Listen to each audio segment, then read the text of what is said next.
Eu já ouvi muitas canções de amor pra ti, Senhor, e eu também já escrevi meu amor por ti, mas nunca ouvi nada igual ao som da tua dor. Esse é o som do teu amor, essa é a canção que fez pra mim.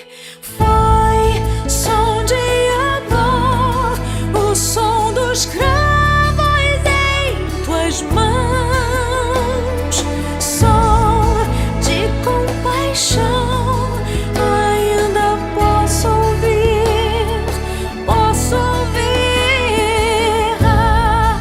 essa canção trouxe esperança.